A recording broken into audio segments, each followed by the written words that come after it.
Častokrát nám ľudia rozprávajú, že najlepším kolagénom, za kým sa kedy stretli, je huspenina. Super, a ja ju mám rád, a ja si ju rád dám, úplne najradšej tu od babičky.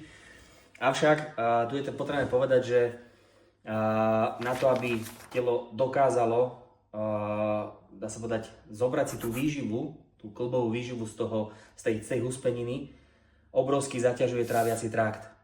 Má to súvis práve s molekulárnou veľkosťou daného kolagénu, alebo teda typov kolagénov. Základ našich prípravkov tvorí hovädzí kolagén alebo peptidy hovädzieho kolagénu peptanu B, ktorého molekulárna veľkosť je menšia ako 2 kDa.